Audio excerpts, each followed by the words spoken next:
in building an income stream from property that would allow them to leave their job in the next 12 months and wanted to know what they should why they should listen to you, what would you tell them? Wow, that's a good first question. I've been in property since 1994, and I've made tons of mistakes.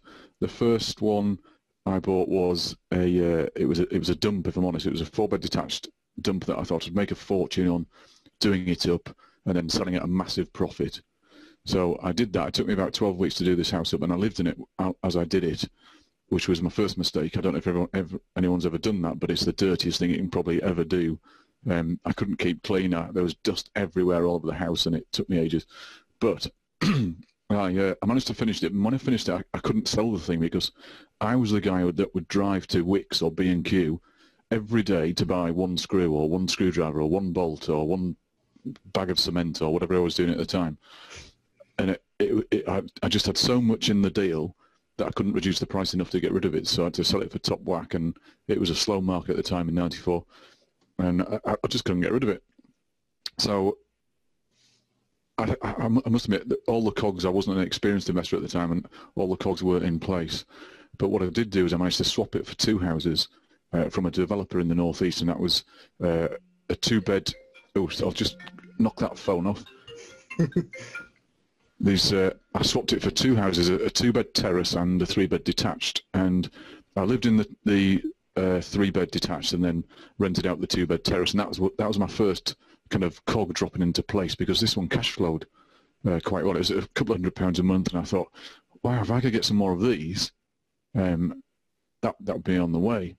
So the next thing that happened was my buddy, who lived about 3 streets away, he got into financial trouble, and he got made redundant from the post office, and he was starting to flap a bit because he was running out of money, and the bank were chasing him, and the credit card companies were chasing him and stuff for paying back the loans.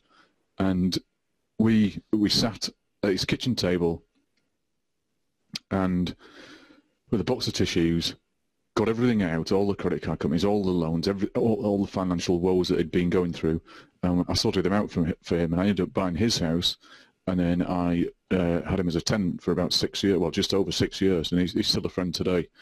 And that was my next cog, because that was showing me how to negotiate with lenders and loan companies and credit cards and people that get themselves into a sticky situation. So that was my next cog, and now I thought it was reasonably successful. So I bought my first HMO. It wasn't called a HMO back in this was 95. It wasn't actually called that. We just called it a big house with rooms, and we kind of rented it out, put as many tenants in as we possibly could, and rented it out, as quick as we could. The tenants in those types of properties are quite transient, so every time I lost a tenant, I would move into the room and then do the room up, and I went around the whole house doing that. It took me around 18 months to do the whole house. But that one cash flowed by over $750 a month, and that was back in 1995. So, wow.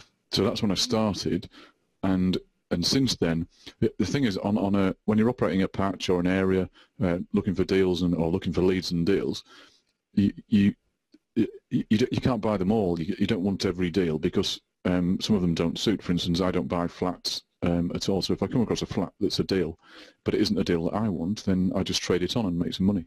So that's what I do. Fantastic stuff. Okay.